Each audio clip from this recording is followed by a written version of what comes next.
Olá, amigos! Olá, como diz o reitor da UFC, o professor Custódio Almeida, né? Acho que é Almeida. O cearense diz olá para vocês tudinho. Estamos começando o ano de 2024 com o nosso primeiro podcast, o podcast Clássico Rei, que, como eu sempre digo, é para falar desse clássico, dessa paixão, dessa rivalidade que mexe não só com o que acontece dentro do campo, mas fora do campo também, com pessoas, com personagens, ídolos e acontecimentos, que tudo que está no entorno dessa grande paixão que é esse Clássico Rei.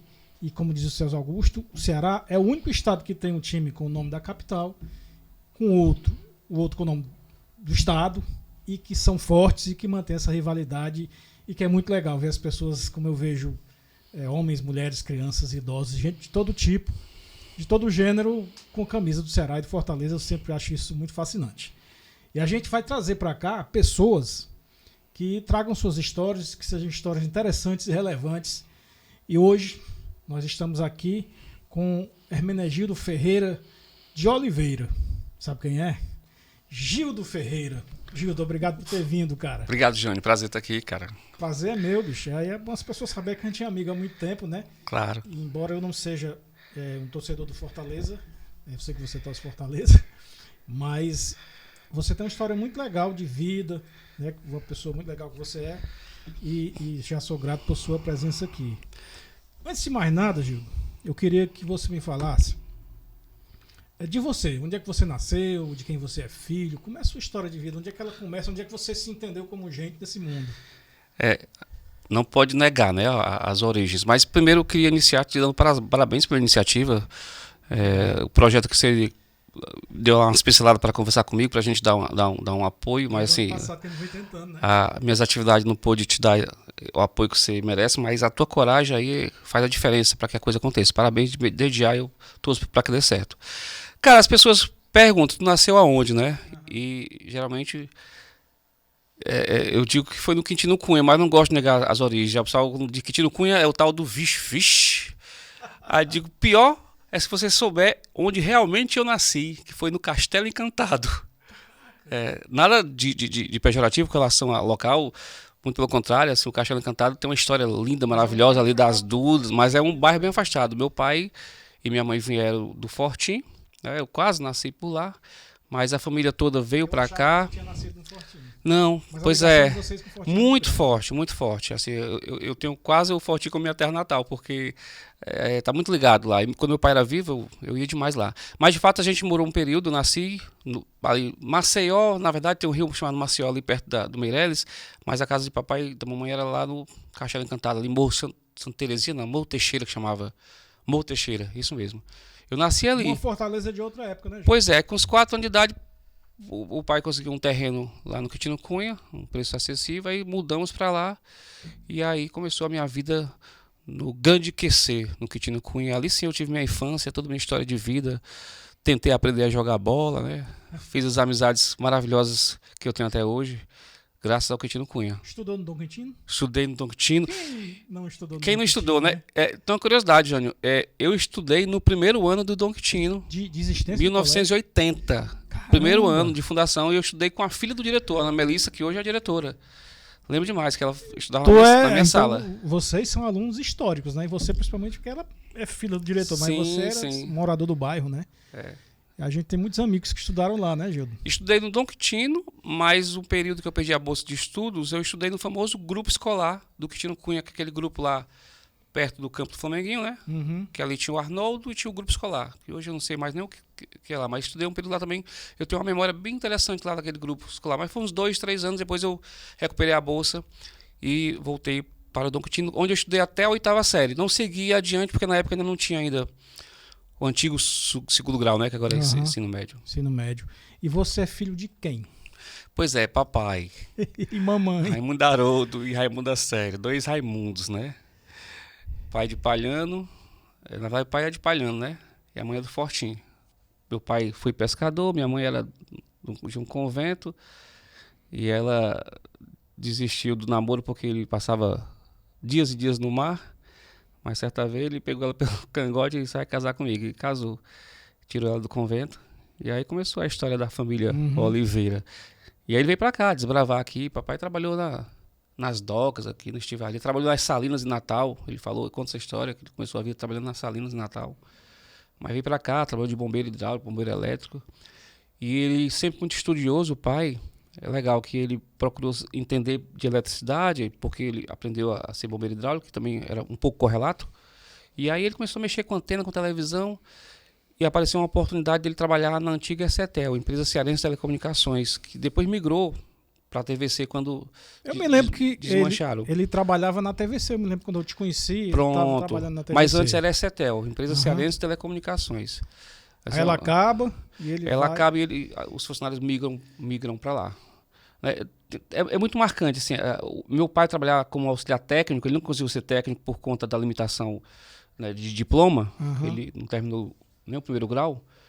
Mas tem umas coisas bacanas e tem a ver com futebol, sabe, Jânio? Eles eram reis. A equipe da Excetel, eles iam, por exemplo, para uma cidade véspera da Copa do Mundo e lá não tinha ainda sinal de TV. E eles iam montar a repetição do sinal. Cara, eles diziam que eles eram ovacionados lá, porque ia ter o jogo e aquela pracinha com aquele barquinho, com aquela TV lá, e eles iam trazer o sinal, né, eles montavam uma antena provisória, sei lá, de 30 metros no morro, para repetir o sinal de uma antena maior, de uma cidade mais afortunada. Aí repetia o sinal para poder sair. Rapaz, era uma festa. Legal, era uma festa, cara, porque ele trazia a imagem, né, de jogos, principalmente. Naquela época era muito mais caloroso assim, a torcida pela seleção brasileira. E isso ficou marcante, porque ele dizia essas histórias. Eles eram figuras importantes, eram heróis, né? eram heróis. O futebol antigamente, Gil, tinha assim um apreço tão grande da população, né? Que isso foi mudando. Mas eu me lembro do meu pai. O meu pai não gostava de futebol, nunca chutou uma bola, mas ele acompanhava. Esses jogadores assim, Zico, por exemplo, ele gostava muito do Zico, não torcia Flamengo, não assistia jogos da seleção, mas ele assistia os jogos do Flamengo e achava curioso, por causa do Zico, que ele achava muito legal o Zico jogar, né? Então, assim, o futebol tem umas performances muito curiosas, né, bicho? Tem umas gerações que mudaram as opiniões, né, dos nossos pais, dos nossos avós. Pelé, né? Muita gente adotou o Santos como seu time em qualquer lugar do Brasil por conta do que foi o Pelé, do que representou o Pelé. Meu pai era que se dizia santista, né? Eu conheço muita gente da época do pai contemporâneo que diz que são santos até hoje por conta daquela época, né? Que foi muito marcante. Então, aqueles grandes atletas, eles realmente mudaram a cabeça das pessoas naquela época. E o Pelé, eu acho até assim, quando as pessoas querem comparar Maradona, Zico, outros mais com o Pelé, eu acho uma comparação descabida, porque você sabe, Gildo, que tem um contexto daquele momento, né? E o Pelé, pelo que eu já vi, cara, ninguém conseguiu fazer o que o Pelé conseguia fazer. É incontestável, incrível, né? Incontestável. Então não dá para comparar. Contra os fatos, as opiniões não contam. Eu acho assim, no meu ponto de vista, o Maradona foi um grande jogador. Talvez depois do Pelé, foi o cara que chamou muito mais atenção para ele até do que propriamente o Zico. Até porque o Zico teve um problema de lesão, que aí já foi complicou a trajetória dele. Mas eles são figuras muito marcantes assim, no meu modo de ver. Dentro e fora de campo, né? Dentro e fora. Dentro e fora, porque o Pelé teve atuação também. Você falou do Zico, o Zico realmente era marcante dentro de campo. O Zico não foi um jogador fora de campo, extracampo, de escândalos, né? Um cara regrado, um cara que muito recatado, trouxe um jeito diferente do jogador brasileiro, né? Eu acho que o Zico inaugurou esse perfil do jogador que se cuida, que é mais coerente com o corpo, né? E que a realidade dos anos 80, principalmente, foi onde o Zico assim, chegou no seu ápice com o Flamengo, já era uma realidade de mercado diferente, né? E não cabia aquele tipo de coisa. Mas o Maradona foi interessante porque o Maradona foi transgressor, né? Ele aparecia às vezes mais fora do campo do que dentro. Jânio, olha, o Zico, né? Todo mundo gostava do Zico, né? Mas eu tinha assim, uma certa paixão pelo Flamengo. A gente gostava, menino, tinha jogo de botão do Flamengo, tinha camisa do Flamengo, tinha tudo do Flamengo naquela época. Era o que se vendia, o marketing, né?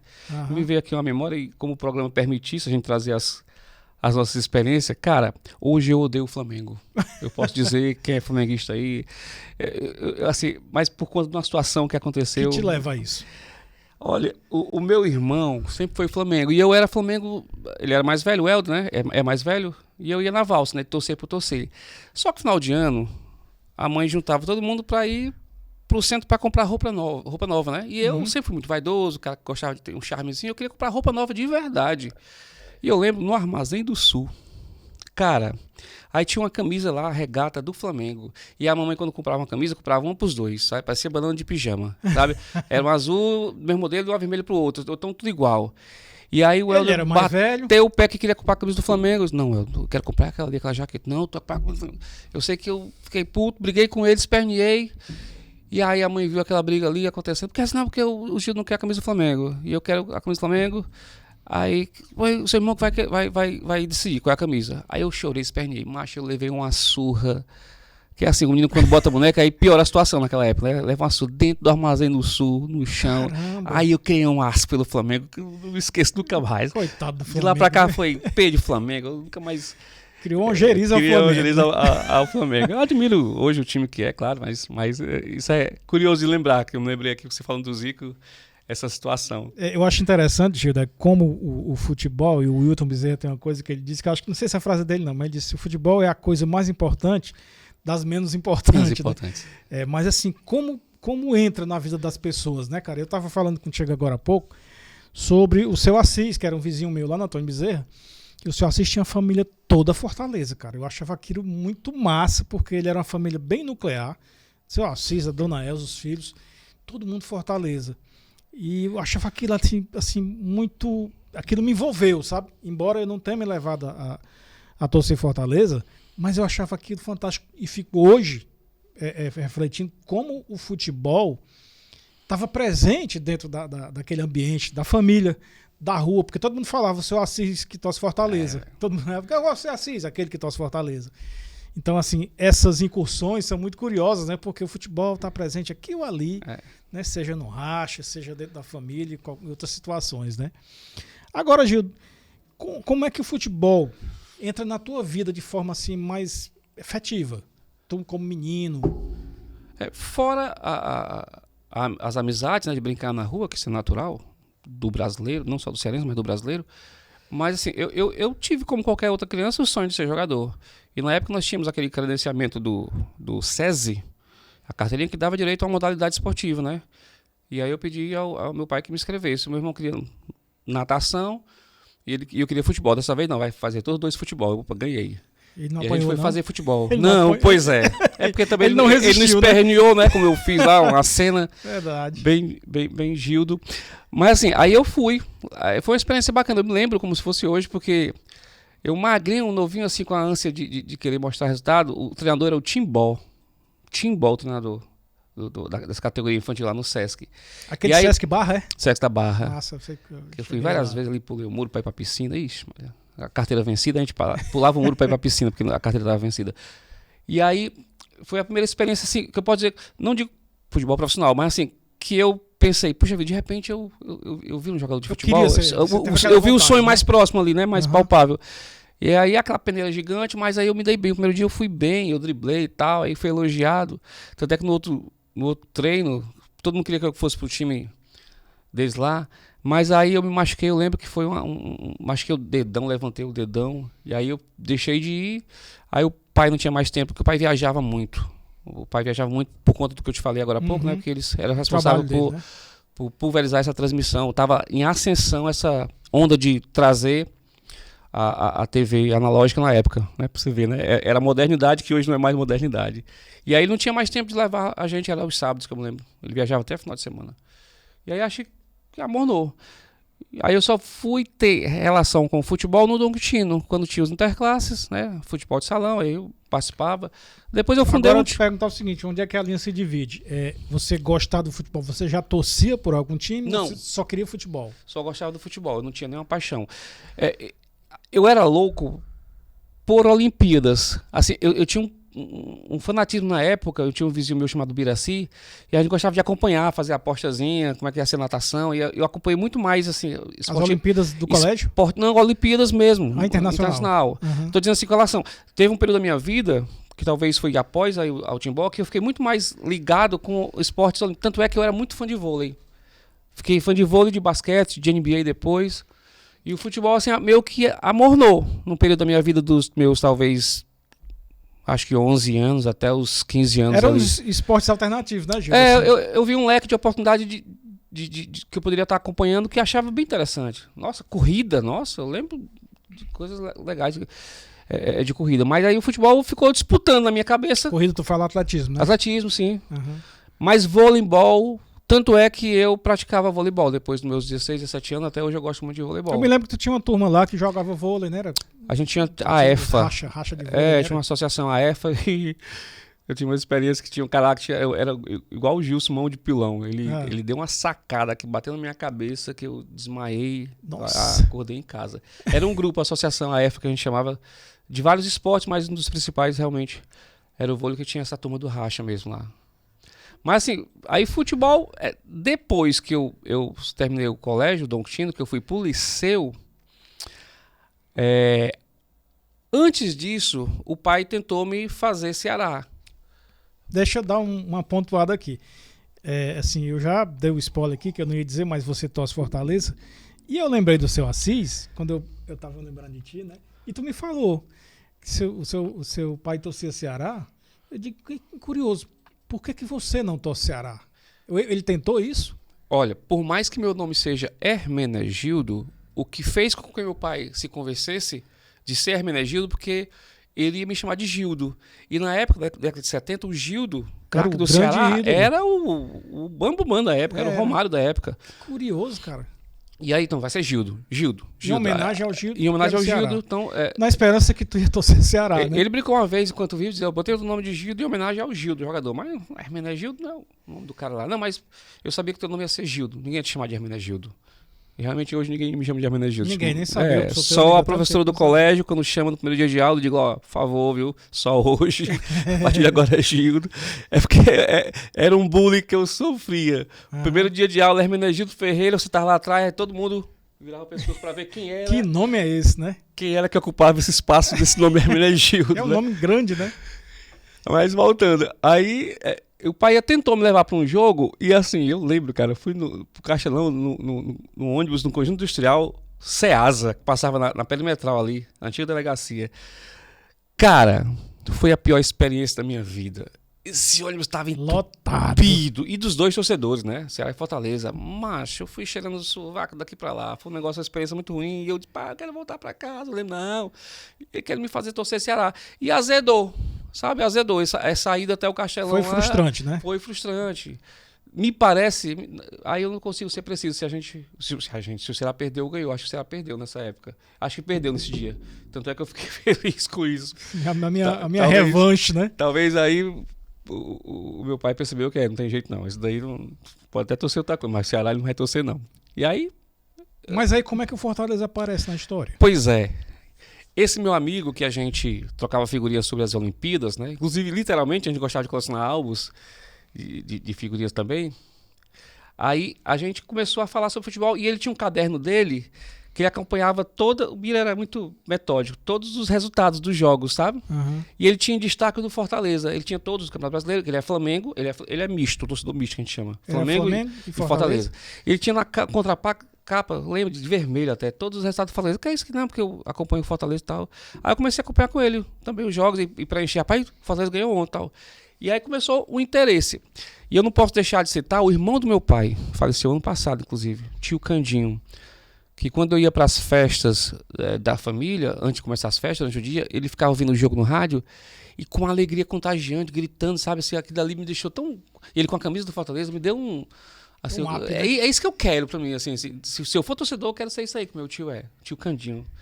Eu lembro que eu fiz uma live há uma semana atrás com ele e a filha dele, falando pra ela, olha, quem me fez torcer Fortaleza aqui foi o tio Candinho. E 2 meses depois, ele faleceu. E é bem dividida a família do meu pai. Meu pai é Ceará, o tio Raimundo era Fortaleza, minha mãe é Ceará. Lá no Fortinho fizeram a cozinha toda preta e branco, sabe? Teus pais foram morar lá, né? Papai se aposentou, depois ele voltou pra lá, comprou o barquinho, foi pescar e terminou a vida dele lá. E a cozinha lá eu só como lá fora, que é toda alvinegra. Mas aí eu lembro de um outro ponto marcante, foi que no liceu estava tendo greve, e já no primeiro ano do 2º grau. Então, 1990, que eu terminei em 89. Que foi um ano de Copa, né? Foi um ano de Copa, pronto, perfeito. E aí foi quando realmente eu aceitei ser torcedor do Fortaleza. Foi quando eu gazei não, na verdade não teve aula, e tinha uma turma, e não era o Bira, era uma turma que ia assistir um treino no PV. Cara, a gente foi a pé, do Liceu pro PV. Do Liceu pro PV. Vocês pra ver o treino, né? A turma queria ir, pronto, aí assisti esse treino. Desse dia, tu se reconheceu eu vesti o manto tricolor. Assim, eu lamento não ter sido de berço, né? O cara ter nascido com meus filhos hoje, o pai, obrigado por me fazer torcer Fortaleza, o Luan e o Luí, um abraço para eles dois, a minha filha também, mas eu realmente fui depois dos meus 90, nem sei quantos anos eu tinha. É interessante, Gildo, isso é quase uma revelação, assim, né? Que você, tipo, agora é isso que 17 eu quero, anos, né? Pronto. 17 anos. Olha aí, que tardio, né? Foi, bem tardio. 16, muito atípico 89, até, sabia? 90, foi tardio. Assim, de querer mesmo ser um torcedor foi bem tardio. 1990. Vou fazer as contas. Eu tenho 50, vou fazer 50 anos esse ano. Faltou o professor de matemática na minha cabeça agora. Mas eu acho curioso porque eu tinha amigos lá na minha rua que eram torcedores de Ceará e de Fortaleza, mas eram desde os 10, sabe? Então o caso é muito atípico, porque você demorou muito a se encantar, né? Pois é. Aí quando eu conheci a Érica, a minha primeira mulher, no meu primeiro casamento, o meu sogro, ex-sogro, é fanático pelo Fortaleza. Aí casou, ela engravidou cedo, fui morar lá, então pronto. Eu respirei o que aconteceu na família do seu Assis, você falou aí há pouco, então eu respirei de fato. A tua família, teus filhos, tem esse perfil? Todo mundo torce Fortaleza? Todos eu fiz tricolor desde cedo. E aí eu fiz mesmo, eu tive cuidado de regar, sabe? Não botou dentro de um homem lotado para ir pro jogo. Talvez tenha sido isso. Mas o pai também, ele não era muito viciado em futebol, né? Assim, o pai nunca foi. Assim, ele tentou, mas para garantir a árvore genealógica, mas ele não conseguiu não. Mas não deixa de ser curioso, porque essa influência, ela é muito predominante. Os pais tendem e os filhos tendem a seguir, né? É uma coisa muito natural. O teu caso também, nesse ponto, é atípico, né? E aí, como é que foi a tua vida de torcedor, Gildo? Onde é que tu começa a ir para estádio? E como é que isso deu continuidade? Foi depois de casado, depois de quase virar uma pessoa responsável, né? Depois que eu me casei, que aí eu, com o meu sogro, comecei a frequentar o estádio. E aí, legal, que eu contaminei outras pessoas. Eu vou até perguntar depois, Napoleão nem era Fortaleza. Nada. Foi influência minha. O Marcos André foi influência minha. O Teógeno eu sei que ele era Fortaleza, porque o Rubens era Fortaleza. Eu tô falando do meu círculo de amizade, da galera que a gente começou a assistir. O Falcão também o influenciou. O Falcão influenciou o Napoleão. Mas você influenciou mais. Não, é quando a gente toca aquela turma de ir pro PV, tomar uma cachaçazinha ali. O Neto o Neto não jogava futebol, não torcia, e foi por tua influência. E, consequentemente, do Falcão, mas foi a tua principal, porque a amizade de vocês é de infância, né, cara? Então, assim, uma lealdade muito grande. Esse período que a gente fazia questão de domingo, sábado, tá nos jogos, né? Final de semana, meio de semana a gente não ia, não. A gente juntava a galera, poxa, e aí sim. Aí eu enraizei como torcedor de fato, né? Só não fui pra Tufo, mas o Ciro, por exemplo, na época, também era torcedor do Fortaleza, era meu vizinho, outra influência. O Bira, que foi quem fez eu ver por causa do caderno dele, e o Ciro, que era do meu lado, e quando eu casei, cheguei lá, a família tricolor. O Ciro era quem? É o meu vizinho do lado direito, amigo de infância, né? Que depois foi sócio até do neto da locadora, não sei se tu lembra, o Ciro. Não. O Ciro, mas se você ouvir vai lembrar. E aí, a felicidade foi essa, que nem meus pais eram fervorosos, no tocante a ser torcedor do Ceará. Na minha casa, ninguém respirava futebol assim, e eu vim me inspirar fora. O teu sogro te trouxe um ambiente, né? Meu sogro. Muito mais ativo, né, com relação a isso. Aí sim, ele começava a ir ao estádio, fui, aí depois ele parou de ir, porque a minha sogra ficou doente, e eu continuei frequentando o estádio. Aí começou a minha jornada. Aí eu ia pra Castelão, a gente enfrentava a Kombi. Nossa, aí... Legal, né? Aí, cara, assim, chegar num ponto. Eu boto sempre essas bolas aqui pra pessoa escolher. No caso, você, já sei que a sua é essa. Mas eu tenho um apreço, como eu disse no início, né? E foi esse apreço por esse clássico, por essa rivalidade, que já me fez ver muitas coisas interessantes, curiosas e até dramáticas. Mas eu acho isso, assim, muito rico, tá entendendo? Do ponto de vista cultural. As pessoas, e essa divisão, né? Um tosse, o outro tosse e tal. E vem sempre aquela lembrança. Eu, por exemplo, eu me lembro a primeira vez que eu fui em Clássico Rei. E eu fui um torcedor influenciado, na verdade eu torço Guarani de Sobral. Vim da região lá de Sobral.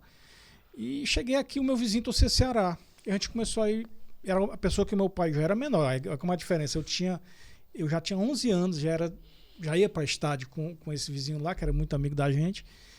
E foi o meu primeiro Clássico Rei, eu lembro. E o teu primeiro, tu lembra? Você sabe que eu não consigo me lembrar. Assim, não marcou para mim o Clássico Rei. Eu tento buscar pela minha lembrança assim, o jogo que inaugurou a minha ida ao estádio. Em Clássico Rei não lembro. Assim, vindo para cá, eu fui pesquisar. Tem os jogos marcantes que eu vou até fugir aqui a regra, vou revelar uma coisa. Eu fui para um jogo do Ceará, sem ser contra o Fortaleza, que foi a final da Copa do Brasil. Aquele jogo Grêmio. E Ceará. Eu fui bairrista. Eu tava ali, ainda não tava tão torcedor fanático como eu fui depois dos anos 2000 da vida. Eu fui, eu queria que o Ceará ganhasse, né? Brinquei depois, gozei, mas eu queria que o Ceará ganhasse. E eu fiquei puto com a situação que foi o jogo, né? O Godoy, né, assim, o enfim. Godoy, cara de pau, né? O Godoy veio dizer que não tinha imagem, ele falando, Gilda, alguém fez uns recortes, ele falando e o cara mostrando as imagens de trás, né? Muito clara. E a gente ali foi cearense, né, cara? Ali a gente queria ver o nosso futebol. Isso eu achei muito... Tu não falou, eu não lembrei qual foi o meu primeiro clássico, mas se não foi esse, que eu acho que não foi, eu acho que eu fui antes sem a Érica, sem a minha ex-mulher. Mas o clássico, aquele clássico de 11 horas da manhã, no PV, aquele famoso 3-3. Aquele ali é histórico. É inesquecível. Não, mas se torna pra mim mais inesquecível porque a Érica estava grávida de 7 meses do Lui. Ela foi com barrigão. Cara, eu lembro, eu abri 11 horas da manhã, pra você ver como a gente ficou numa energia naquela época de querer acompanhar os jogos, muito louca. No PV, né? No PV, não, absurdo. Se minha mãe soubesse que eu tava fazendo isso, a gente foi, cara. Eu fui na Belina do meu sogro. Cara, cheguei lá, eu lembro, eu usei ela como escudo. Ó, tá grávida, abri. Eu tinha comprado no ingresso, mas acabei entrando, cara, abriu o portão lá, a gente entrou, deram prioridade pra gente. E 2 meses depois o Luiz nasceu, o nosso Guabiru da meia-noite. O Luiz. E é leão doente. Agora, assim, como é que 3-3, aquele jogo foi foda. Aí sim, é um jogo que eu me lembro de algumas coisas. Mas como é que tu reconhece o Ceará como rival do Fortaleza, assim? Isso foi acontecendo com a vivência, você começou a perceber? Eu não tinha, por exemplo, amigos provocativos de ficar fazendo hora, né, inicialmente. Não tinha, não lembro de ter, assim, no meu círculo de amizade, pessoas que, tal. Depois que eu fui crescendo mais um pouco, apareceram pessoas do círculo do SCC, do Encontro de Casais que eu participava, do meu trabalho, aí sim, começou a aparecer. E aí sim, eu comecei a encarar como rival. Mas sabe quem foi responsável por ver e começar a criar mesmo a casca para se defender do pseudo-inimigo, que era foi o Emanuel Magalhães, né? Porque eu comecei a entender quando ele evitava falar do Ceará, era o canal, era o time do esgoto, era aquelas palavras de certa forma pejorativas, mas naquela época ninguém via tão dessa forma.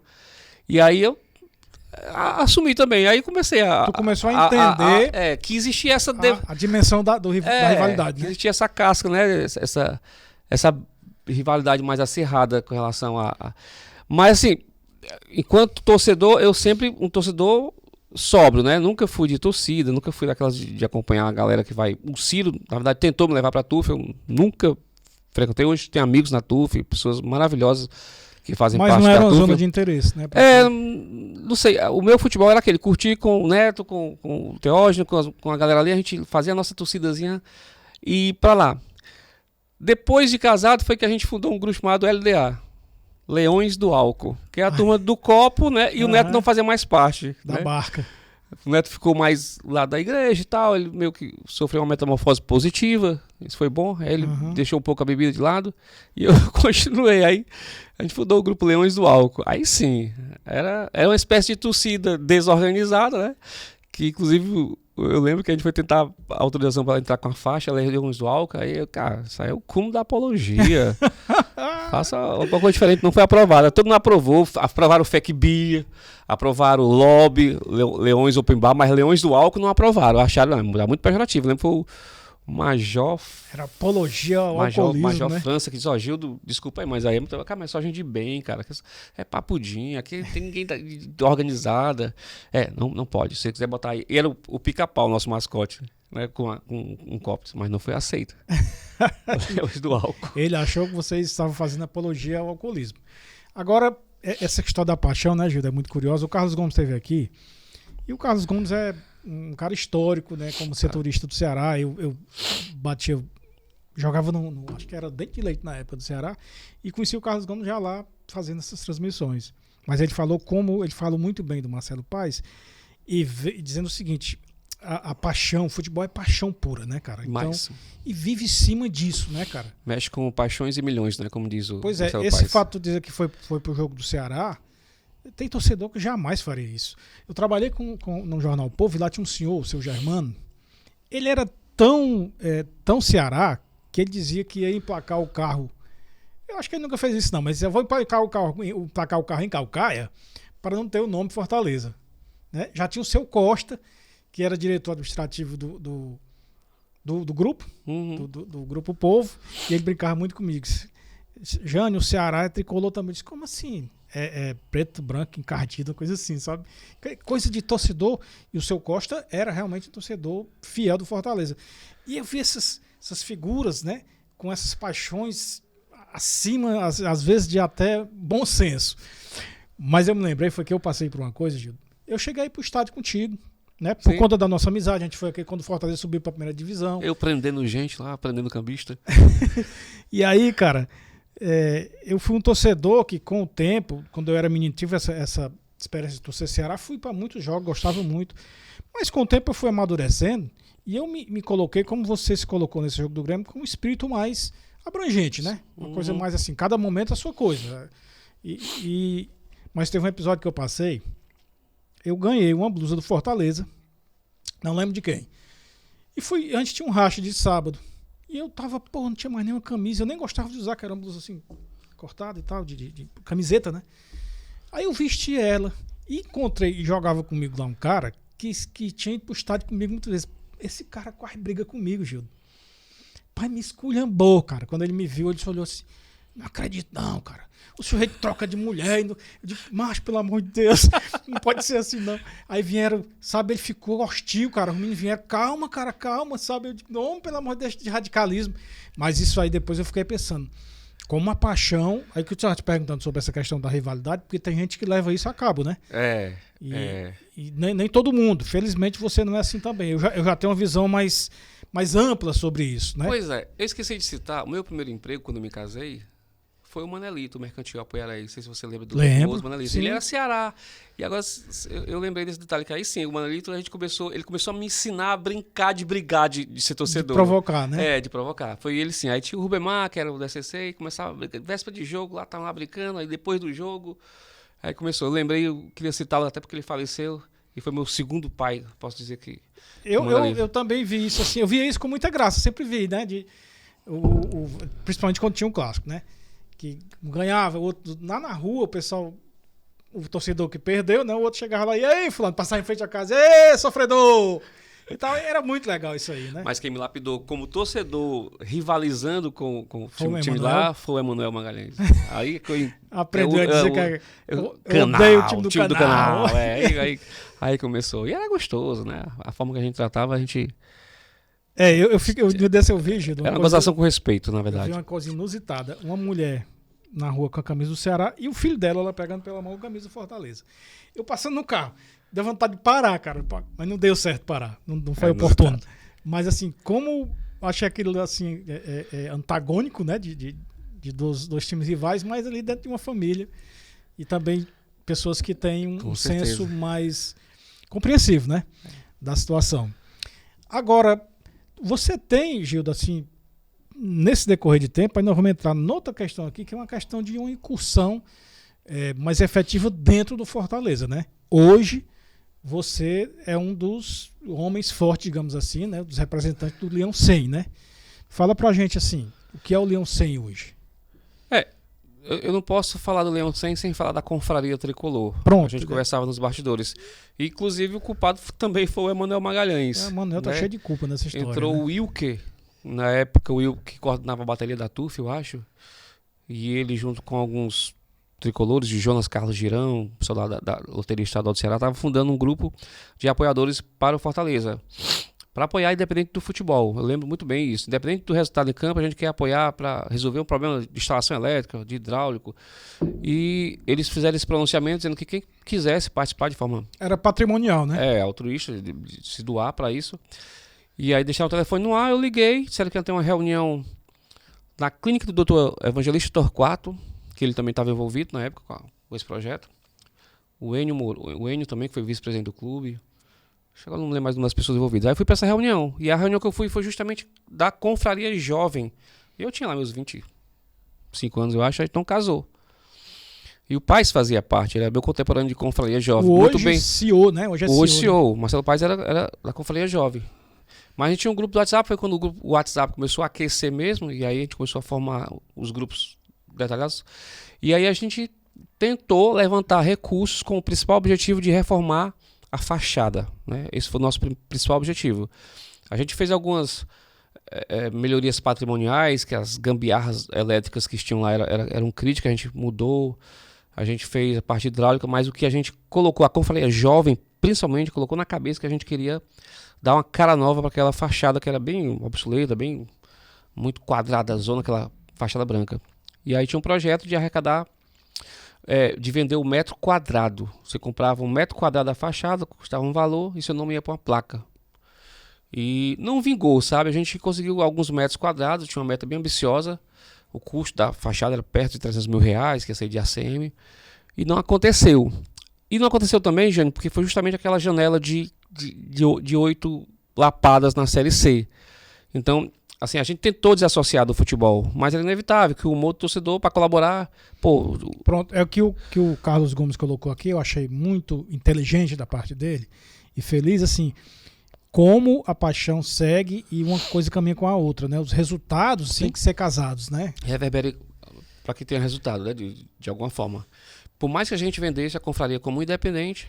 O Fortaleza estava em baixa, a verdade era essa, né? Com aquela situação, né? Pois é. E aí, desse percurso aí, eu, enquanto torcedor, tinha ido pro jogo do Macaé com a cara pintada, sabe? Uhum. Voltei para casa tudo derretido. E tem até foto disso aí. Então, eu sofri muito com o torcedor e eu também cansei um pouquinho da confraria, de certa forma, porque eu estava vendo que a gente labutava para poder ter resultado, né? Um valor importante que a gente tinha que levantar, e aí eu me afastei um pouco. Eu lembro que me afastei um pouco da confraria, mas em seguida, imediatamente, eu recebi um convite do atual diretor de patrimônio do clube, Rodrigo Monteiro, hoje ainda é o diretor de patrimônio do clube, porque ele me viu envolvido com o pessoal lá da confraria. Cara, Gildo, e eu fazia muitos movimentos na confraria braçal, a gente fazia transmissões de jogos na Série C, lá no PC, aí eu montava bar, então essa parte operacional de logística eu me envolvia muito e fazia, por isso que eu cansei. E tinha muita gente que ficava lá na diretoria e tal, mas eu me cansei, era muito envolvido com o operacional. E aí o Rodrigo viu isso em mim, rapaz, a gente quer fazer um projeto parecido aqui pro ano do centenário, e a gente quer concluir a fachada, que é um projeto de vocês. A gente tem um saldo em conta que a confraria tem, que na época acho que era R$80 mil, o valor que a gente tinha levantado, a fachada custava R$300 mil. E a gente vai fazer uns box em homenagem ao ano do centenário, onde esse box vai ter uma camisa de cada década. E vai custar R$8 mil. E o objetivo é vender 50 box. Vendemos 32 box. Mas foi um valor, se você multiplicar 32 vezes 8 mil, aí dá um valor bem interessante. Uhum.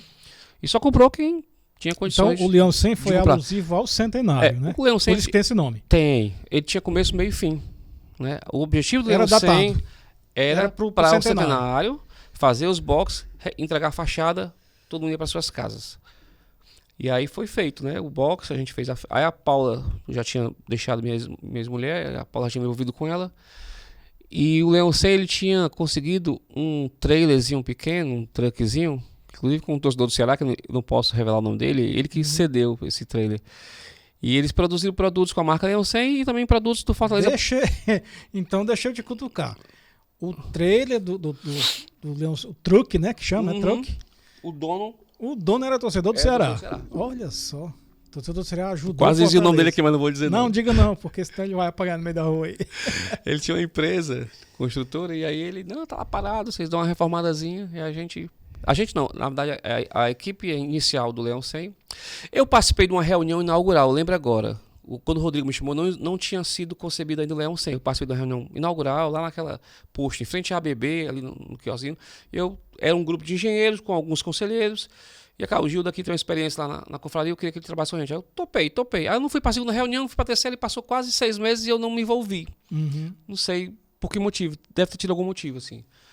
E aí quando eu fui pro estádio, que eu vi o trailer, encontrei com o Rodrigo, cara, tu nem veio participar com a gente e tal, a gente conseguiu montar aqui o trailer, aí foi que eu, vou ajudar aqui. Aí comecei a ajudar, eu ia com a Paula para assistir o jogo, e a Paula tinha uma expertise de chão de fábrica, como era tecido, como era confecção, ela começou a ajudar, nos envolvemos, e aí, de fato, a gente tentou dar um ar comercial diferente, correto, dentro do projeto Leão 100, que isso era muito desorganizado, era bem desorganizado. Eu lembro que não tinha caixa, vendia assim as coisas lá, não tinha um controle, não tinha.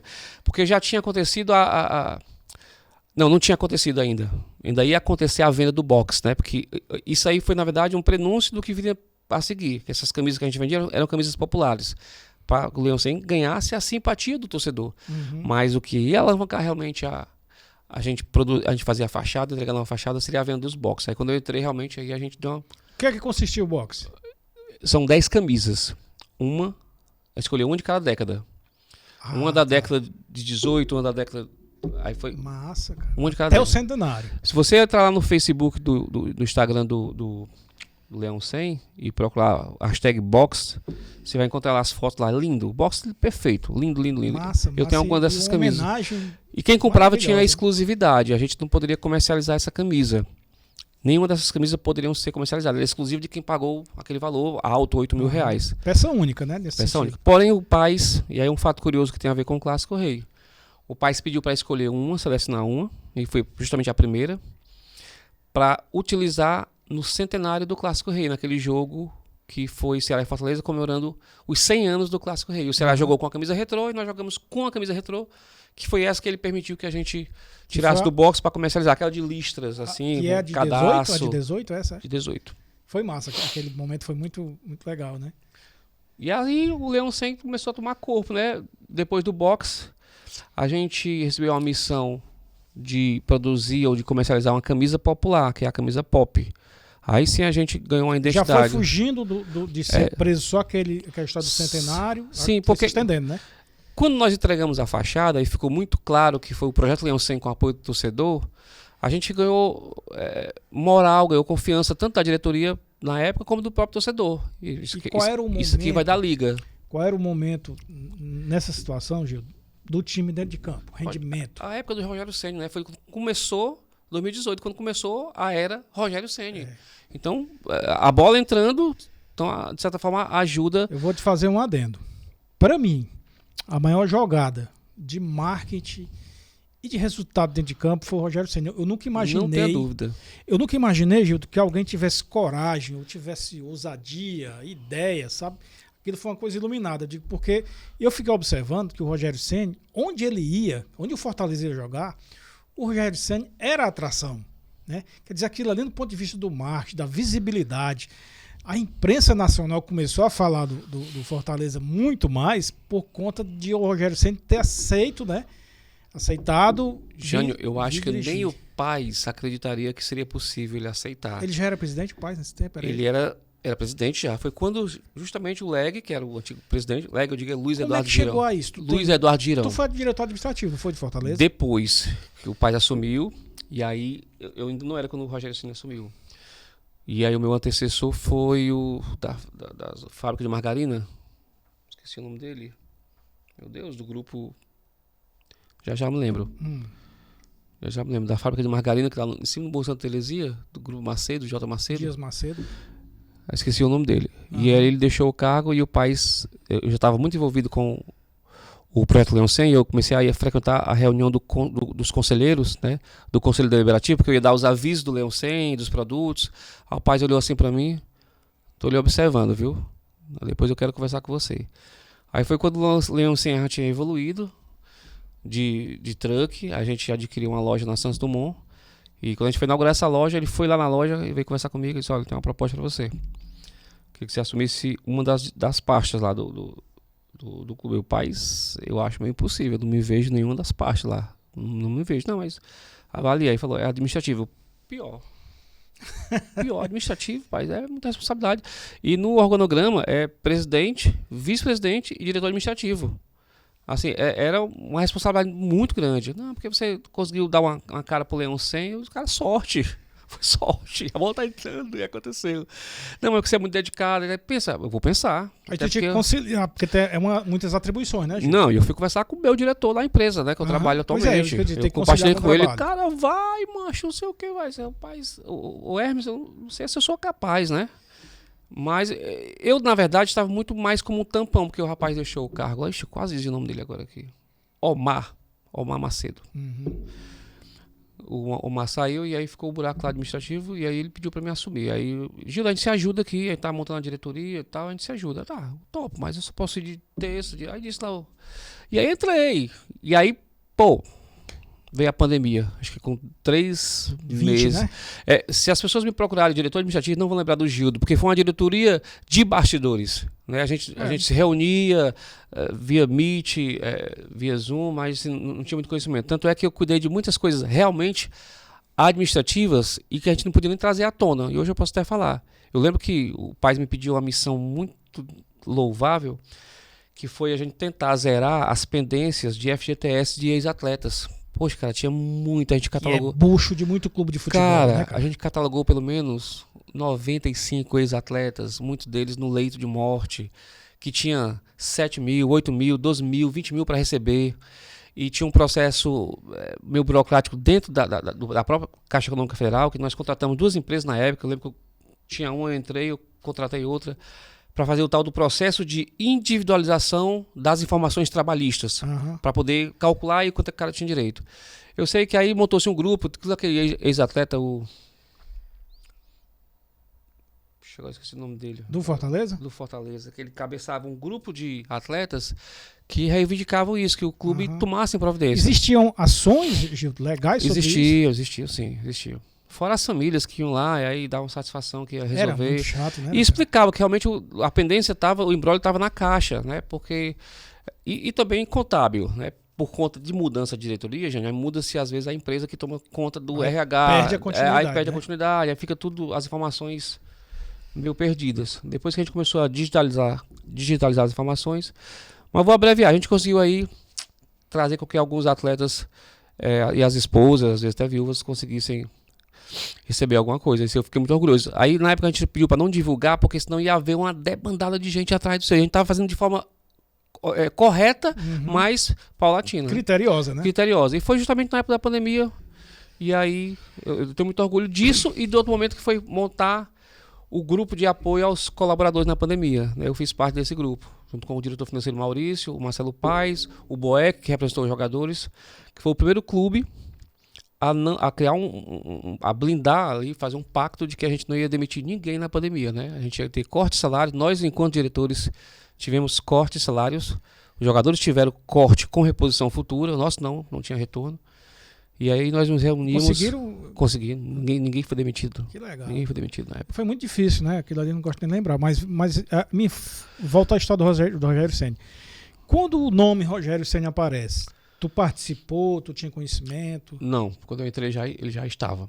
Ele foi assim, pô, mas, eu tinha o Rogério Ceni como um... Mas tu já era Leão 100, né? Já era envolvido, eu tinha amizade com o Paes, tinha amizade com o Del, tinha amizade com todos ali envolvidos. Eu nunca tive uma amizade muito próxima, nem tenho, com o Luiz Eduardo Girão, que foi o presidente que antecedeu o Marcelo Paes, que foi realmente o marco, né? O cara que veio sanou as dívidas, sim, eu lembro deu que oxigênio, ele aportou uma grana, né? Deu oxigênio para que a próxima diretoria desse continuidade e realmente o Marcelo Paes honrou, né, com o que o Leg deixou aí de legado. Legado. Porque o que eu me chama a atenção, assim, voltando a essa história dessa paixão, né, esses clássicos, que como Ceará e Fortaleza cresceram, né, e eu cresci vendo isso com grandes jogadores, da Costa, Hamilton Melo, o Ceará tinha um cara chamado Jangada, Ivani, o Fortaleza teve Mirandinha, uma quantidade de jogadores enormes, né, Gildo, que mexeram muito com essas emoções em situações diferentes. E eu estava até falando para um amigo meu ontem. o futebol cearense era muito forte. O César Augusto falou também sobre uma coisa, que ele era do tempo e que o campeonato cearense tinha muito peso, porque ele era muito determinante para a vida dos clubes, né? Naquela época. Mas os times, Gil, do meu modo de ver, nossos times eles esbarravam aqui dentro. Quando saía para campeonatos nacionais, os outros times, principalmente do Sul e Sudeste, eram mais organizados, né? A gente tinha essa coisa da desorganização. Lembrar aqui de novo o Carlos Gomes, que eles chegavam no campo do Ceará e tinha que passar por cima de um caminho feito de tijolo, porque era tanta lama que para chegar no campo precisava desse recurso, desse artifício. Então, essa situação que eu estou querendo contextualizar é o seguinte: o Paes chegou no momento em que o Fortaleza já estava organizado. Você, quando começou o Leão 100, já tinha esse clima de organização diferente de tempos anteriores? O Leão 100 realmente ele teve uma linha de organização porque a gente não tinha nada, então era muito fácil. Tudo que você fizesse ali no Leão 100 iria. Estava valendo, né? O complexo de uma diretoria de um time, de um associativo, né? É que quando muda a gestão, você vem com uns sonhos, com as vontades dessa diretoria de fazer determinadas obras, por exemplo.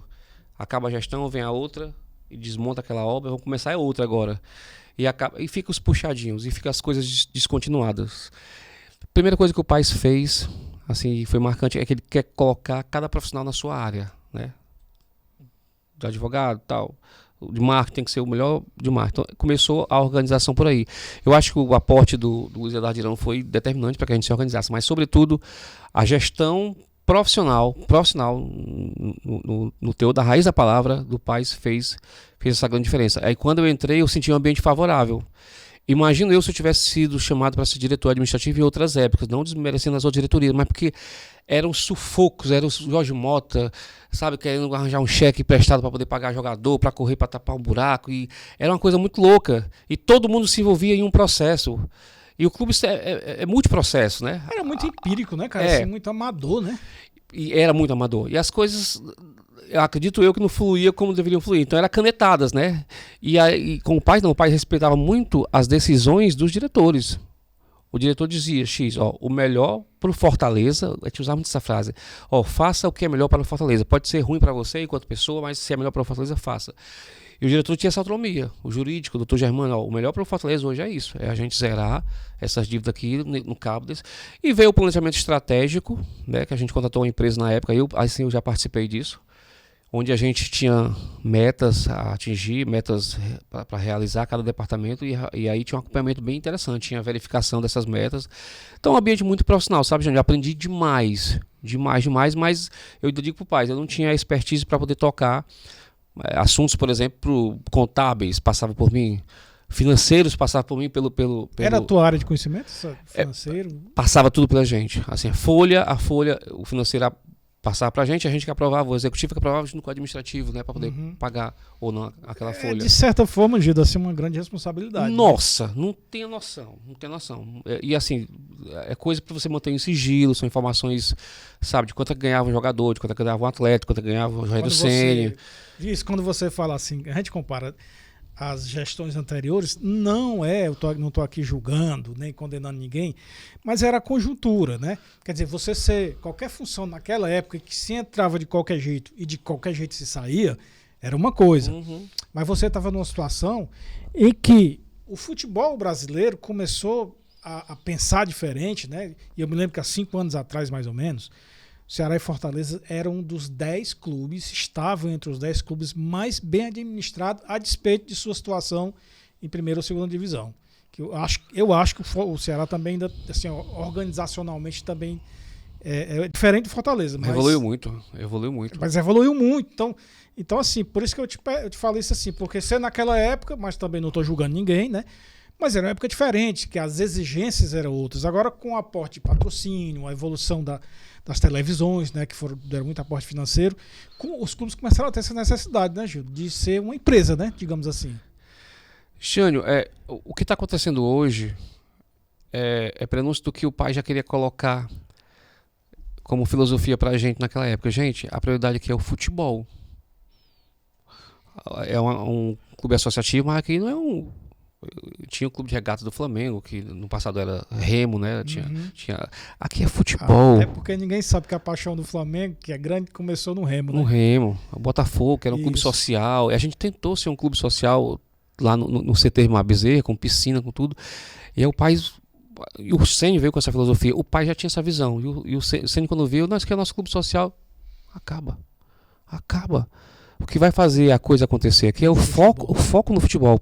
Profissionalizar o futebol. Ele veio com essa mensagem. Veio com essa mentalidade. Então a gente tem que fazer isso aqui bem feito. Essa grama tem que ser a melhor, esse quarto aqui tem que ser o melhor, isso aqui tem que ser o melhor, a alimentação tem que ser a melhor. Então isso tudo voltado para o futebol. E aí vocês vão ver como as coisas vão evoluir de fato. Foi o que aconteceu. Então acho que essa mudança de mentalidade de que a gente tinha que realmente profissionalizar o departamento. Tanto é que ele conseguiu fazer com que hoje... Porque, cara, a função do presidente enquanto associativista é muito louca. Ele às vezes me ligava, Gildo, cara, bota esse assunto aqui embaixo do teu braço que eu não consigo resolver, cara. Pô, tô resolvendo assuntos que tem nada a ver comigo, eu preocupado aqui com a contratação do jogador X, cara, vê isso aí, cara. Aí, às vezes passava o nome de funcionário, de jogador, de fornecedor, queria resolver. Cara, a galera tava acostumado com aquela gestão centralizada toda, né?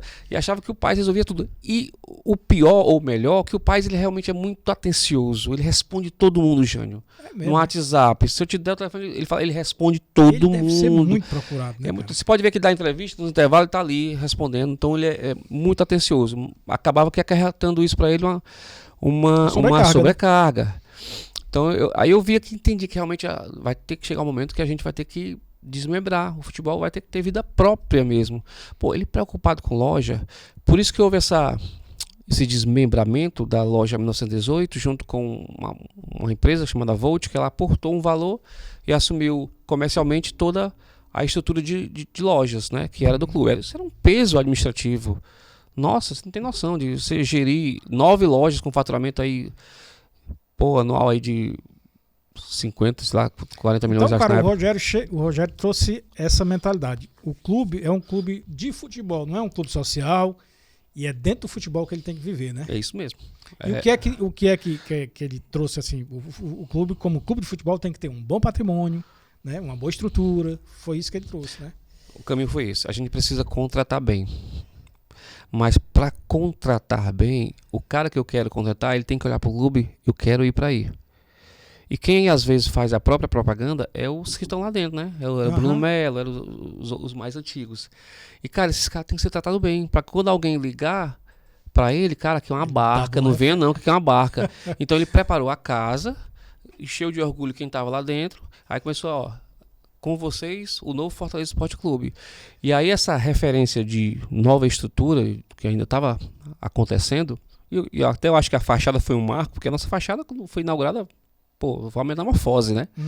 Mas aí quando o Rogério Ceni diz, ó, o gramado tem que ser o melhor, que tem que ser a grama esmeralda, não. Isso lá no PC ou no CT? No PC e no CT. Só que quando ele viu o CT, no PC, à primeira vista, ele começou a fazer alterações, né? E aí eu já tava, eu lembro que o Leão Ceni tinha acabado de construir o que seria uma academia. Ele amanheceu o dia, não, construiu uma academia, não, construiu um depósito para as mercadorias. Ele amanheceu o dia, derruba, faz de novo e faz uma academia. Desse naipe, derruba, eu quero uma academia aqui, eu quero o jogador olhando para dentro do campo, o que está contundido para ter aquela ânsia de querer se recuperar e ter uma lógica de ser. Cara. E é assim, cara, a vitrine da academia era o campo. A gente tinha umas mesas de mármore lá na cozinha com umas pedras de cimento embaixo, sabe que não casava, o mármore e o cimento, coisa horrível, ele tira tudo. Bota até de plástico por enquanto e bota um pano vermelho bonito, compra talheres novos, cadeiras novas, ar-condicionado, climatizado, e a partir de agora eu quero todos os funcionários de bata. Aí leva a gente comprar bata, beca que os cozinheiros lá ia só com a touquinha mesmo, a roupazinha como um avental. Né? Não, tudo, o chefe de cozinha na beca. Então, Gildo, o profissionalismo começa a sair da parte administrativa que já era evoluída, né, nesse sentido, e vai para o futebol ganhando esses incrementos, né, que ele trouxe. Cara, ele teve carta branca, né? Teve carta branca. Tem uma frase de um livro que eu li, Og Mandini, acho que foi Og Mandini, Davi Schwartz, A Mágica de Pensar Grande. Você quer ser grande, haja como. Embora você não seja, mas haja como. Então, às vezes pode parecer fachada, né? Assim, maquiar. Mas não. quando a gente começou a perceber que a gente tem que ser realmente, né, primeiro que a gente tem uma torcida gigantesca, cara. A gente tem um conhecimento, Demais, um time centenário, ia completar 100 anos. Então não dá pra brincar de futebol, né? Ou se conformar, ser meio dia ao ponto de conformar. Não, o que vale pra gente mesmo é o manjadinha, o feijão com arroz do Campeonato Cearense. Não, cara. Tem que pensar grande. Tem que trazer essa filosofia. Tanto é que hoje o patamar, o que é? Olha o nível de exigência da torcida. Ficou pé da vida com o time, porque não foi campeão da Sul-Americana. A que ponto nós chegamos de exigência? Então isso tem muito dessa evolução de uma autoestima que talvez a gente não tinha, sabe? Eu só sou o Fortaleza e pronto do time do Nordeste. Não, cara, é um clube de futebol. Tem uma pessoa que falou de desse, tu tá falando isso aí, que eu não tô lembrado quem, mas é assim, a pessoa disse, rapaz, vamos sonhar grande, porque sonhar grande ou sonhar pequeno, do mesmo jeito dá trabalho. Então se tiver para ter trabalho, vamos sonhar grande. Então essa foi a filosofia, né? Vamos pensar grande. Rogério Ceni foi um divisor de águas, não tem Não, dúvida. eu sou impressionado, Gildo, como é que o Fortaleza conseguiu e como é que surgiu isso, porque quando eu vi de cara, isso aqui é a sacada do século, em termos de Fortaleza, em termos de futebol cearense também, né? Claro. Porque eu espero que o Ceará copie, assim, não na íntegra, mas que copie o modelo, porque para mim é muito importante os dois em pé de igualdade, né?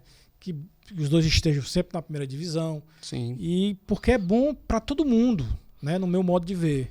E uma coisa interessante, já falando de rivalidade, é que com esse profissionalismo, tem que reconhecer que o Ceará também teve essa evolução fantástica, inclusive na gestão anterior, embora ele tenha saído lá o Evandro. O Evandro não. O último presidente do Ceará foi o Evandro Leitão, né? Não, foi o Robson de Castro. Robson de Castro, mas já vinha galgando. O Evandro ele é o marcou, começo dessa pronto. situação de o legal, o curioso é que os muros de relacionamento entre os dois clubes caíram. Uhum. Vou te dizer que eu trocava figurinha com o administrativo do Ceará. Eu já almocei com o pessoal de lá. Lembra que a gente foi fazer uma campanha que hoje está acontecendo, que é com o Sesc, aquele programa de mesa, para quem tem fome. Mesa Brasil. Programa Mesa Brasil.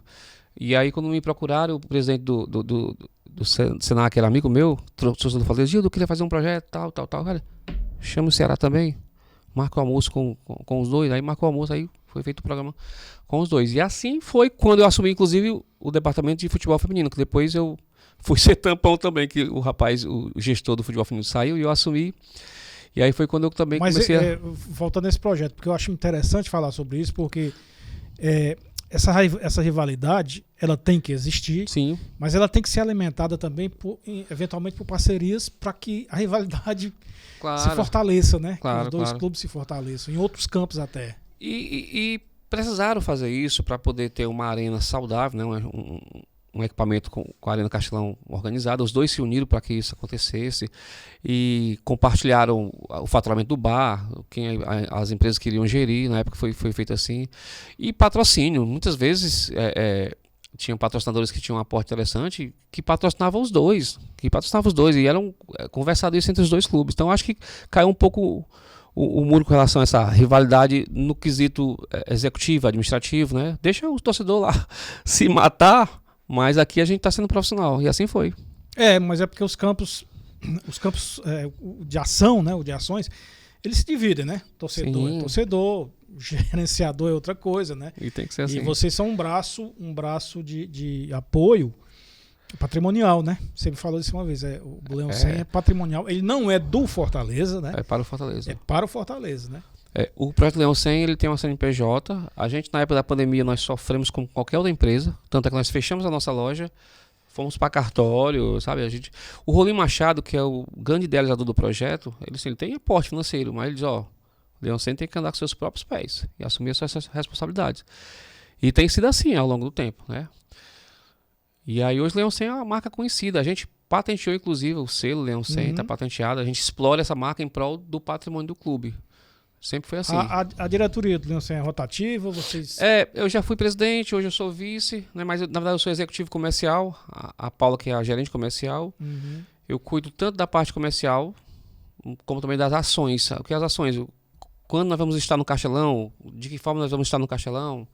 vamos estar no interior, a gente vai estar em ações em algum parceiro. Vocês, o truque ainda está no gerenciamento de vocês? Você sabe que o truque, a gente comprou um truque, devolvemos o truque do Ceará. torcedor do Ceará, Uhum. fizemos um investimento, inclusive, na pandemia. Quando a gente vendeu a loja, cheio de conta para pagar, eu lembro que assim, ou paga as contas ou faz investimento. Eu paguei umas continhas só e comprei o truck, 50% até. Aproveitei que a Ancar, que é a empresa que vendeu o truck, estava vendendo o showroom dela, porque estava situação por conta da pandemia. O truck era 250 mil, eu paguei 95 mil reais. Ainda passei uma parte lá. E aí o truck bonito e tal, com ar-condicionado. E aí começou a nova era, né? E aí ficou bem mais emblemático, que é o truck do Leão 100. Mas você sabe que hoje a gente nos estabelecemos onde é a garagem do Leão 100, do truck, de tantas pessoas baterem lá para comprar. Tu não vende não, é só no estádio. Aí eu comecei a abrir lá o portão, abrir o portão, abrimos os portões e hoje virou um galpão underground, que é a loja. É a garagem do truck, né? Quando não tá no castelão. E virou loja. Tanto é que próximo. É, 4 quarteirões lá do PC. Eu fiz um outlet agora na virada do ano, na semana que antecediu o ano. Se você vê um vídeo, um outlet loucura lá, porque a gente compra as peças que saíram de linha da loja e vende lá mais barato. Fora a camisa pop, que é uma camisa de combate à pirataria, e os relançamentos, né? Pirataria não tem jeito não, né? Não tem jeito. Mas a gente mandou uma mensagem na época que a gente lançou a pop, né? Foi um reconhecimento, inclusive, internacional. Eu lembro que passou na SPN de Portugal, que foi a camisa pop que você comprava, e se você trazia uma pirata, ganhava um desconto de 10 reais. Então o cara devolvia a pirata, levava uma oficial. Estimulava a não comprar a pirata, né? E virou um bandeirão isso aí. Foi legal, foi uma ação legal e atribuída ao Leão 100. Agora, como é que foi essa experiência do futebol feminino, cara? Como é que chegou a isso aí? Pois é. Se eu fiquei surpreso quando ele me convidou para ser diretor administrativo, aí eu ia continuar como diretor administrativo e do futebol. Gildo, foi uma dessas loucuras dele. Rapaz, Gildão, assume aí, cara. E muitas coisas também que ele me dizia, vê o que é que pode fazer, fica por enquanto aí, toca aí que vai vir o Cearense, tá com 10 anos que a gente não é campeão, só dá Calcaia, o Ceará. E aí, cara, aí eu fui ver a realidade do futebol feminino do Fortaleza, né? Aí ele disse muito isso. Gito, tu botou o futebol feminino no coração. Primeiro quando foi ver a casa das meninas, sabe? Meio insalubre, sabe? Já não basta os salários que são diminutos, salário bem reduzido mesmo, mas é uma condição. O país, a ajuda, a verba é essa. Vou fazer alguma coisa, vá atrás de patrocínio. Eu tentei algumas ajudas, consegui com o SESC, inclusive, um apoio. E a gente deu uma melhorada, trocamos ela de casa, levamos para uma casa mais salubre, com ar-condicionado e tal. Eu pensei no que o Rogério sempre estava fazendo. Eu não tinha como fazer ainda, e a gente era obrigado, por estar na Série A, manter o departamento de futebol feminino. Era regra, era cúmplice, né? Junto à Conmebol, a Conmebol que reza isso. Quem é da Série A no seu país tem que manter o futebol feminino. Isso aí é uma premissa junto à Conmebol. E aí a gente deu um upgrade, comecei a evoluir, não mudamos o time, as meninas perceberam que a coisa estava melhorando, que elas tinham uma condição melhor, e isso fez com que a gente fosse campeão cearense, cara. Como é a estrutura de alojamento? A estrutura física é no CT também? Não, é uma casa que a gente aluga, né? Até porque no CT existe a moradia dos meninos, aí a gente não tinha condição ainda de conciliar isso ainda, né? Mas a gente aluga uma casa, hoje a casa, acho que lá na Maraponga, não é mais sob minha gestão. Todas elas ficam alojadas lá? Elas ficam lá alojadas, tem uma condição boa. Campo de treino? Aí treina no PC, no CT. No CT. É. Vai e volta. Eu já consegui algumas vezes, para elas, na época que eu era gestor, treinar assim no PC, lá no gramado, né? Às vezes com muita restrição, departamento de futebol e tudo, mas, por exemplo, quando era véspera de um jogo importante, de uma viagem, quando nós participamos da Série A2, pô, vamos pegar o Fluminense. Deixa as meninas jogarem aqui no campo perfeito aqui para poder a gente dar esse ar para elas de superioridade, e foi assim. A gente quase subimos para a Série A na minha gestão. A gente perdeu para o Fluminense no ano era seguinte. A2, era? A gente era da A2, que é a segunda divisão.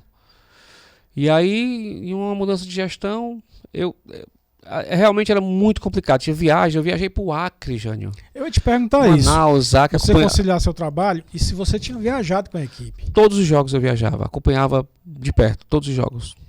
Nos confins do Brasil. Como é a realidade, Gildo, assim, de um campeonato feminino, que é um campeonato assim, de aporte financeiro muito menor, né? Como é a recepção por aí? Como é que chega aí? Olha, nos outros estados? Por conta dessa evolução a partir do Rogério Ceni, o Fortaleza ganhou uma certa visibilidade. E quer queira, quer não, por exemplo, o Campeonato Brasileiro, a CBF ela aporta legal. A gente viajava nos melhores ônibus, ia para os melhores hotéis, comendo as melhores comidas, mesmo sendo A2. Eu tenho que reconhecer que a CBF... Tinha voo, era só... Pô, eu fiquei em hotel em Brasília, que a seleção peruana estava hospedada. Ia ter o jogo Brasil-Peru. Era transporte aéreo ou aéreo? Sempre era? aéreo, sempre aéreo. Então, tudo custeado pela, a logística pela muito CBF. Bem montada, né? Muito bem. No quesito Campeonato Brasileiro, sim. O Cearense tinha suas limitações, mas já evoluiu também. Mas assim, existe um abismo, né? A gente tem um abismo técnico, a gente tem que admitir isso. Existe cultural, né? Cultural e técnico.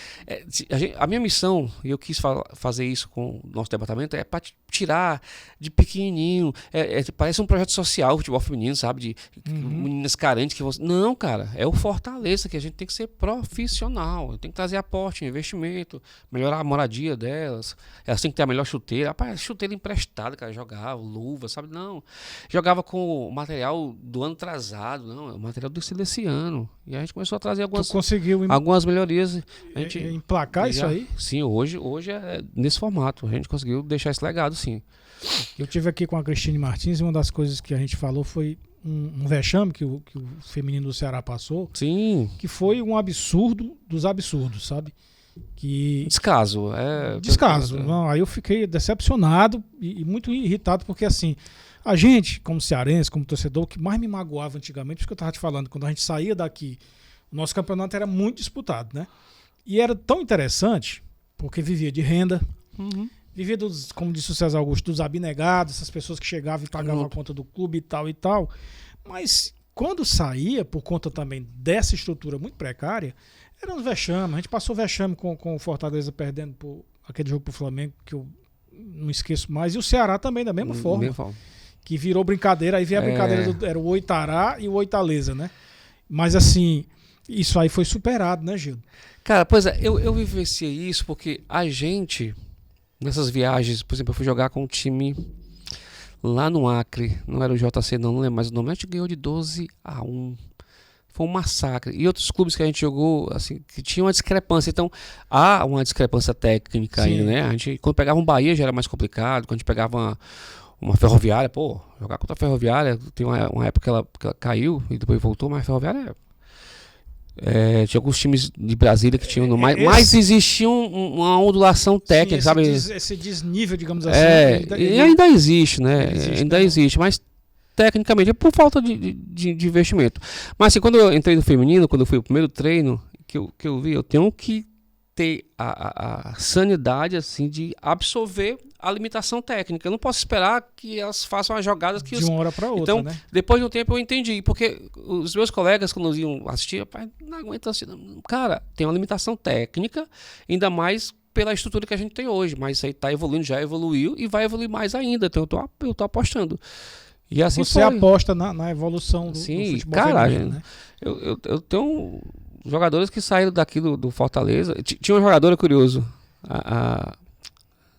eu esqueço o nome dela agora aqui, acho que é a Jaque, que era indígena, morava nos Tapebas, e era craque, nossa, craque. Então o futebol feminino, na tua visão, a gente revelou futuro, Letícia, né? Letícia que já foi para a seleção brasileira, a Rebeca foi para a seleção brasileira, e a Letícia hoje está no Internacional, na Série A.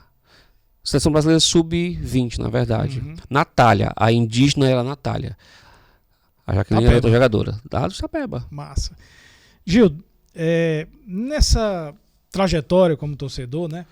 Eu gosto sempre de lembrar, e eu vi muitos ídolos, e eu lembro, Gildo, assim, com um saudosismo, mas também com muita ternura, digamos assim. Eu vi jogos com Pedro Basílio jogando pelo Ceará, Arthur, pelo Fortaleza, o Haroldo quebrou a perna, depois recuperou-se e voltou a jogar. Foi uma festa esse jogo. Grandes jogadores. Bibi, que era filho do Didi, não sei se todo mundo sabe, né? O filho do Didi Folha Seca jogou no Fortaleza, né? Vi muitos ídolos. E você? Que ídolos você lembra desde aquela época mais dos teus 17, né? E o que é que te recorda assim? Eu vou começar com o que não é meu ídolo, mas eu gostaria de ter visto jogar, Geraldino Saravá, que eu conheci, e a gente inclusive fez uma homenagem para ele, mas eu queria ter visto jogar, porque falam demais dele, né? Mas, cara, eu não vou fugir muito à regra de um torcedor contemporâneo dos anos 2000, não. Para mim foi Clodoaldo. O Clodoaldo, né? foi o cara que encantou aquela juventude que curtia o futebol. E hoje eu digo que o Rinaldo, pela amizade que eu tenho com o Rinaldo hoje o Rinaldo é meu amigo de ciclo de amizade, frequenta minha casa. E aí eu comecei a olhar, poxa, como tu era muito bom também, Rinaldo. Assim, eu acabava que eu meio que esqueci. Achei aquele jogo contra o Guarani, que tu perdeu o pênalti no final, mas foi aquele gol de orelha. Aí comecei a relembrar o que o Rinaldo representou para o Fortaleza, né, o tal do Homem-Raio. E aí eu botei ele numa prateleira próximo ao Clodoaldo. Clodoaldo porque realmente era aquela época mais festiva, né? Da brincadeira, que aí ficou famoso. Quando também o funk entra pro futebol, nas organizadas. Aí teve aquela mídia toda. Não menor do que a competência dele como jogador, né? Não, craque que ele era, né, bicho? Aí daquele time, né, mas nossa, Vinícius, né? Lembra aí como era? Vixe, o Vinícius, Rinaldo. Era o Bosco goleiro? O Finazzi jogou com o Clodoaldo. A época do Maisena, cara. O Maisena no gol. Maisena. O Reginaldo também jogou. O Reginaldo Jacarequinha. Frasson. Faleceu ano passado. Daniel Frasson.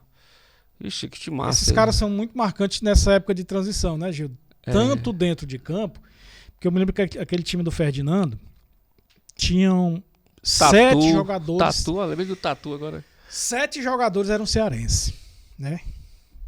E só o restante que não era. Então era uma coisa muito interessante naquele time, né? Como ele era de base, né? Eu tava me lembrando agora que um diretor do Fortaleza, não sei se é de futebol, que ele disse que o Fortaleza não vai mais liberar jogador de base para se terminar a sua formação. Deixar de ser barriga de aluguel. O Paes falei. Inclusive no feminino ele me chamava muita atenção disso, porque a gente trazia uma jogadora interessante. E aí vinha outro lá, para botar. A minha ganhava tipo 2 mil, 10 mil, filho, vem pra cá, ganha 10 mil aqui. Então a gente era barriga de aluguel. Então no futebol profissional eu acho que ele tinha esse problema. Eu, enquanto diretor administrativo, é bom falar que eu não me envolvia muito no departamento de futebol. Uhum. Realmente a minha área era administrativa. Como hoje, de fato, há esse desmembramento, né? Porque tem a SAF, que é voltada 100% para o futebol, e ficou a associativa com o Alex Santiago. Então eu não me envolvia. Se você perguntar coisas de como é que funcionava nos bastidores do futebol, eu realmente não apitava. No máximo conhecia uma folha de pagamento, um contrato de jogador, coisa do tipo, mas não me envolvia não. Mas era isso. Essa época do Ferdinando também foi marcante, né? Porque eu me lembro que o Fortaleza teve, se não me engano, eram 18 clássico rei que o Ceará não ganhava do Fortaleza. Isso foi naquela época. Que a gente fazia aquela contagem. 1, 2, 3. Lembro disso aí. Foi uma época foi uma época gostosa. Eu trabalhava no jornal e a gente saía para cobrir jogo. E um jornalista aqui, o Rogério Gomes, muito meu amigo, torce Fortaleza, né? E o motorista, que eu não tô lembrado o nome dele agora, torcia Ceará. Ele saía contando, cara. O cara ficava puto com ele, que o cara era muito Ceará. Era, sabe assim, ele tirava essa onda. Mas foi muito marcante, né, aquilo ali. Aquele jogo do 3x3, eu acho que foi nessa época. Foi nessa 2001. Época. Era. Aquele jogo lá foi nessa época, sim. Esse jogo é muito marcante pra ti. Teve outra emoção grande, Gilda, assim, desses jogos, ou de um campeonato? Ou foi quando o Fortaleza voltou pra segunda, depois daqueles 7 anos, 8 anos na terceira divisão? Olha, eu confesso que esse penta desse ano que passou, ele não digo que substituiu a emoção do 2015, do Cassiano 47. Uhum. Aquele jogo ele foi. Eu digo que eu fui um dos que estava indo embora. Que voltei quando o Cassiano não vi o gol do Cassiano, só vi pela TV. Eu já estava descendo já para poder ir embora. Já tinha desistido. Com meus filhos, estava já chateado mesmo. Aí voltei. Esse jogo foi marcante, mas eu confesso que esse do Penta, acho que tirou um nó da garganta da gente. Eu tenho até a medalha do Penta. Posso te mostrar aqui, se você quiser. Eu quero ver sim. Porque em termos de Ceará, eu acho que o grande momento do Ceará foi quando ele foi tetra, em 78. 78, eu acho. Caixinha de medalhas aqui, ó. Que eu acho que o torcedor lembra que era o gol do Tiquinho e tal. Isso deve estar na memória. O Geraldinho Saravá jogava no Fortaleza naquela época. Acho que eu trouxe para lhe presentear. Cara, obrigado. Não estou saindo no programa não, viu? Porque você já viu que inclusive foi eu que desenhei essa faixa. Foi a faixa que foi o Voivoda usou, que o pai usou. A do Penta é sua. Obrigado, cara. Do Penta Campeonato aí, que é uma data marcante. Olha só, rapaz. Pela importância, né, que teve esse Penta, né? Eu tenho uma medalha, nessa época eu já era diretor administrativo, a do campeão da Série B. Olha só. Só um torcedor mesmo muito dedicado pra ter isso. E essa aqui é a última aqui, a do Penta. Que é desse penta aqui, né? É, desse Penta. E a minha, que eu guardo com muito orgulho, que foi depois de 10 anos a gente passou a ser campeão cearense pelo feminino. Essa aqui foi marcante pra mim. Legal. Fazia 10 anos que a gente não era campeão cearense. E outras aqui que o Igor cearense me deu de presente. Enfim, eu guardo com muito carinho algumas coisas do Fortaleza. Já passou muita gente boa pelo Fortaleza, né, cara? Que eu fico Já. Eu lembro que a gente foi ver um jogo, Fortaleza e Sport, e a gente sempre ficava naquele lado, que era no PV, né? O Bechara, rapaz. O Bechara cobrou uma falta. Ixi. E a desgraçada da bola resolveu bater na trave. Mas o goleiro ficou assistindo a bola passear na frente dele, né, cara? Tem uma falta, Jânio, de um jogador que veio pra cá que só fez esse gol, Marcelo Passos. Primeiro gol e o único gol dele foi gol de falta. Aí fizeram o bordão, depois ele nunca mais fez gol. O bordão era assim: pra fazer golaço, chegou o Marcelo Passos. Ele nunca mais fez gol. Só fez um gol de falta. Foi no PV esse jogo, eu lembro. Rapaz, tem coisas do futebol. Eu tinha um racha de sábado, né? E eu levei um amigo meu vizinho. O bicho era bom pra danar, um atacante forte. Ele foi o primeiro racha e fez 4 gols. Gil, do resto do ano nunca mais ele fez gol. Gastou tudo de uma vez. Assim foi o Marcelo Passos, né? Teve aquele momento. Mas naquela época ainda tinha essa precariedade de refúgio de jogador, Sim. né? A gente passou muito por isso, né, cara? Olha, o Fortaleza, como alguns clubes do Nordeste, do Pará, eu não sei se eu vou comentar isso, alguém vai me criticar depois, mas ele virou aposentadoria naquela época de muitos jogadores, né? Trazia jogador realmente em fim de carreira. Fim de carreira. E lembro como meu querido o ex-presidente Silvio Carlos dizia: vou contratar um míssil. Aí quando vinha um míssil, era jogador que só porque a gente conhecia, todo mundo conhecia. Mas e eram medalhões que vinham para um pouco calar o ímpeto da torcida, né? Mas alguns que fizeram nome. Acho que, por exemplo, o próprio Geraldo, que estava na forma física, mas o Geraldo fez nome no Fortaleza, fez nome no Ceará, né? Eu lembro o Vinícius. Olha, tiveram alguns casos, Gildo, que foram bem sucedidos. Ex-seleção brasileira que passou pelo Ceará, aquele grandão, o zagueiro, como chama? Quem era?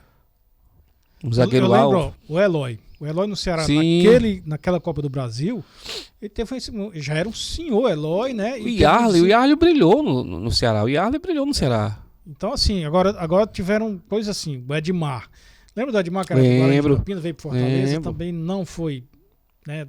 Não deu aquele resultado. E em muitos outros jogadores. O Rui Rei veio pro Ceará, foi uma palhaçada na época, cara.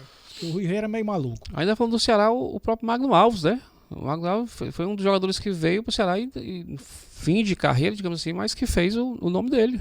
Criou mas uma identificação forte. Eu acho que Yarley, o Magno Alves e outros que vieram, já foi num tempo mais contemporâneo. Porque antigamente era assim.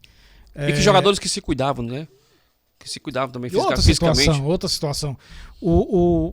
Tinha um clássico. Eu me lembro que era desse jeito. Tinha um clássico, o Ceará perdeu.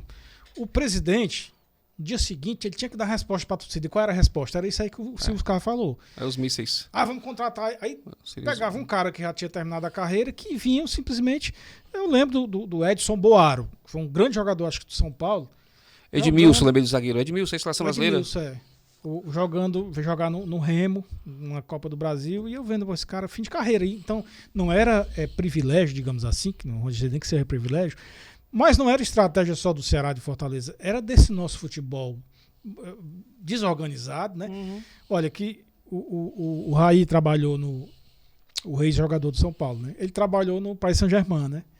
E aí ele veio pro São Paulo, né? E o São Paulo já organizado, e ele dizendo aqui organizado, não chega nem aos pés do PSG. É um caos, né? Comparado. E assim, eles se organizaram lá, e a gente vivia aqui ainda nessa brincadeira, e se faz de conta, que por isso que a gente não podia, tinha a síndrome da cancela, lembra, né? Que o pessoal falava. Claro.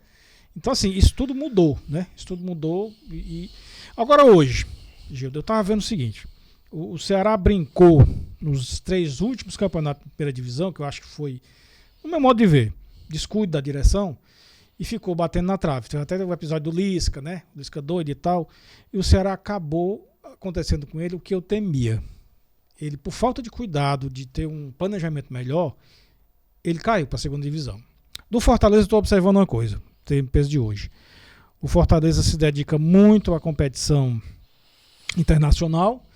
E é o segundo ano, se não me engano, Gildo, que o Fortaleza volta para a primeira divisão em situação de risco, certo? O que é que eu estou ponderando, né? Será que o Fortaleza não está sendo assim descuidado? Por quê? A nossa Série A é a mais importante, né? Não adianta você pensar em outra competição se você não está na Série A. Para mim, o importante é que o clube esteja na Série A. Para os dois, né? De onde tem maior visibilidade, maior recurso, oportunidade de negociações, etc. Né? Todo um campo de futebol e de comércio que se abre e de evolução para o time. A tua opinião sobre isso? Cara, eu concordo com você. Acho que o foco realmente é a manutenção na Série A. Não tem outro caminho. Traz tudo. Traz renda, traz visibilidade, atrai jogadores, né? Eu acho que a Série A... Mas cada campeonato você tem que participar e aprender a participar do campeonato. Eu acho que essa maturidade que vai fazer com que a gente saiba como contratar, né? Como montar o time, como dosar. E assim, a gente foi muito assertivo com o nosso treinador. Assim, o Vojvoda realmente me fez esquecer o Rogério Ceni. O Rogério Ceni, com relação a essa metamorfose que aconteceu no Fortaleza, foi perfeito, mas eu acho que existe... Pergunto muito ao Marcelo Paes, né? Quem foi o melhor treinador, Rogério Ceni ou o Vojvoda? Atualmente ele não responde, mas eu tenho isso bem clássico. O Vojvoda é distante o melhor treinador que o Rogério Ceni. Então, saber lidar com cada campeonato, eu acho que isso vai fazer a diferença para que a gente tenha resultado. E o Vojvoda sabe fazer isso. Ele sabe lidar com o Cearense hoje, ele sabe lidar com a Copa Nordeste, ele sabe entender como é que funciona uma competição internacional e uma Série A. Eu acho que isso tem feito a diferença.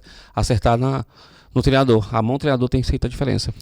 Eu tô comparando assim, logicamente que o Ceará viveu e vive até hoje uma instabilidade de troca de treinador, que não é o caso do Fortaleza. Então você está me dizendo o seguinte, que eu percebo que ele tem o controle disso, digamos assim, né? Então eu vou ter que me dedicar aqui a Sul-Americana ou a Libertadores, vou perder espaço na Série A, mas eu já tenho aqui um método que eu volto e recupero.